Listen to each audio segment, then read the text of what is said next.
देशाला तथागत गौतम बुद्ध आणि महापुरुषांच्या विचारधारेची खरी गरज आहे।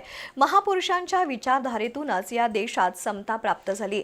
समतेची विचारधारा आणि धम्माची चळवळ समाजात रुजवण्याचं काम शाहूवाडीसारख्या ग्रामीण भागामध्ये कार्यकर्त्यांकडून होतंय।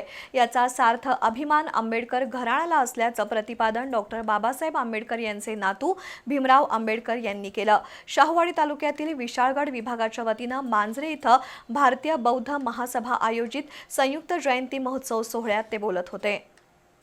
मांजरे इथं विशाळगड विभागाच्या वतीनं डॉक्टर बाबासाहेब आंबेडकर, गौतम बुद्ध आणि छत्रपती शिवाजी महाराज यांच्या संयुक्त जयंती महोत्सवाचं आयोजन केलं होतं। जयंती सोहळ्याचं उद्घाटन डॉक्टर बाबासाहेब आंबेडकर यांचे नातू भीमराव आंबेडकर यांच्या हस्ते झालं।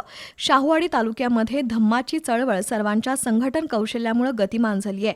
असंच संघटित आणि धम्म चळवळीच्या दिशेने वाटचाल केल्यास जीवनातील अनेक संकट दूर होतील असं भीमराव आंबेडकर म्हणाले।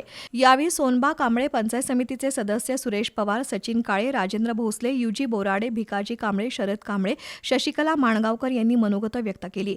यावेळी ताया पाटील, डॉक्टर एस.के. भंडारे, राजेंद्र भोसले, प्रकाश कांबळे, सुरेश पवार, तुकाराम कांबळे, चंद्रकांत कांबळे, एस.टी. नलवडे, संदीप कांबळे, रावजी कांबळे, आर.एस. कांबळे, संगीता कांबळे, मनीषा कुरणे यांच्यासह 12 गावातील ग्रामीण आणि मुंबई स्थित शाखेचे पदाधिकारी आणि समता सैनिक दलाचे पदाधिकारी उपस्थित होते।